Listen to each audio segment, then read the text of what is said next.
You are listening to Second Chance Ministry Radio. The Book of Jonah, the new JPS translation of the Holy Scriptures, according to the traditional Hebrew text. Jonah, chapter 1. The word of the Lord came to Jonah, son of Amittai. Go at once to Nineveh, that great city, and proclaim judgment upon it, for their wickedness has come before me. Jonah, however, started out to flee to Tarshish from the Lord's service. He went down to Yaffo and found a ship going to Tarshish. He paid the fare and went aboard to sail with the others to Tarshish, away from the service of the Lord. But the Lord cast a mighty wind upon the sea, and such a great tempest came upon the sea that the ship was in danger of breaking up.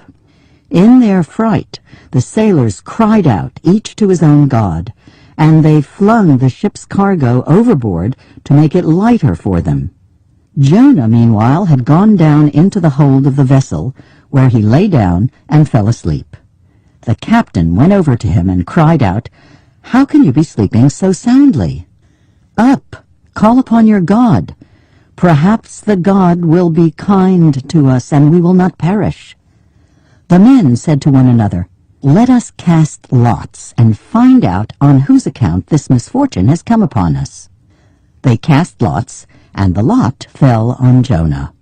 They said to him, "Tell us, you who have brought this misfortune upon us, what is your business? Where have you come from? What is your country? And of what people are you?"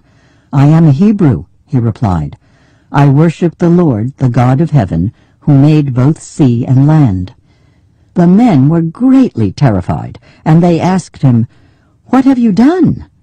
And when the men learned that he was fleeing from the service of the Lord, for so he told them, they said to him, "What must we do to you to make the sea calm around us?"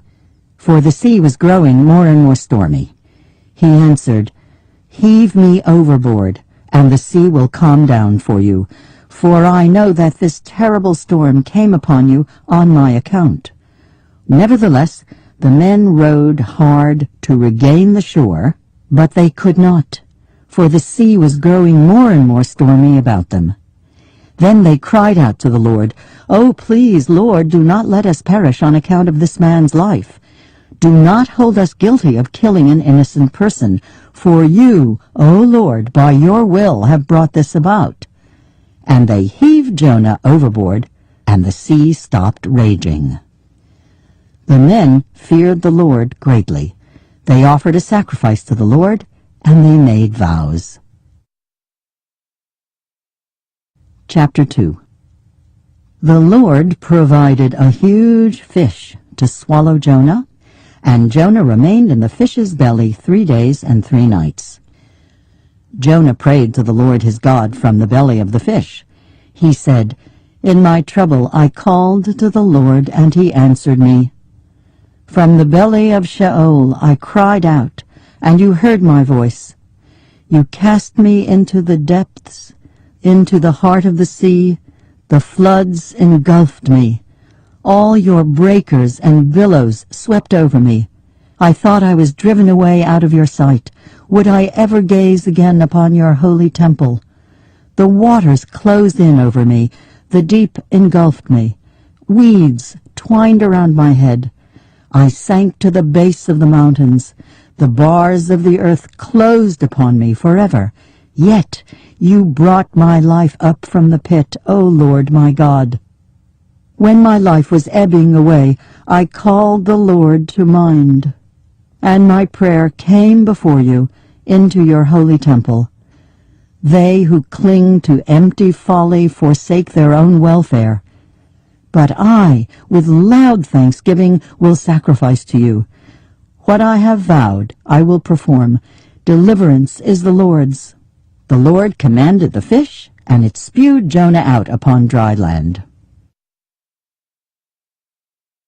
Chapter 3. The word of the Lord came to Jonah a second time. "Go at once to Nineveh, that great city, and proclaim to it what I tell you." Jonah went at once to Nineveh in accordance with the Lord's command. Nineveh was an enormously large city, a 3 days' walk across. Jonah started out and made his way into the city the distance of 1 day's walk, and proclaimed, 40 days more, and Nineveh shall be overthrown. The people of Nineveh believed God. They proclaimed a fast, and great and small alike put on sackcloth. When the news reached the king of Nineveh, he rose from his throne, took off his robe, put on sackcloth, and sat in ashes. And he had the word cried through Nineveh, by decree of the king and his nobles, no man or beast, of flock or herd, shall taste anything. They shall not graze, and they shall not drink water. They shall be covered with sackcloth, man and beast, and shall cry mightily to God. Let everyone turn back from his evil ways, and from the injustice of which he is guilty. Who knows but that God may turn and relent? He may turn back from his wrath, so that we do not perish. God saw what they did, how they were turning back from their evil ways. And God renounced the punishment he had planned to bring upon them, and did not carry it out. Chapter 4. This displeased Jonah greatly, and he was grieved. He prayed to the Lord, saying, O Lord, isn't this just what I said when I was still in my own country? That is why I fled beforehand to Tarshish. For I know that you are a compassionate and gracious God, slow to anger, abounding in kindness, renouncing punishment. Please, Lord, take my life, for I would rather die than live. The Lord replied, Are you that deeply grieved? Now Jonah had left the city and found a place east of the city. He made a booth there and sat under it in the shade until he should see what happened to the city. The Lord God provided a ricinus plant which grew up over Jonah to provide shade for his head and save him from discomfort. Jonah was very happy about the plant.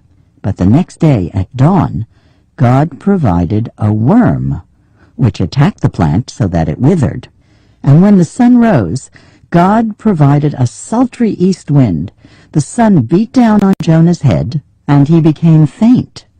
He begged for death, saying, I would rather die than live. Then God said to Jonah, Are you so deeply grieved about the plant? Yes, he replied, so deeply that I want to die. Then the Lord said, You cared about the plant which you did not work for, and which you did not grow, which appeared overnight, and perished overnight. And should not I care about Nineveh, that great city, in which there are more than 120,000 persons, who do not yet know their right hand from their left, and many beasts as well?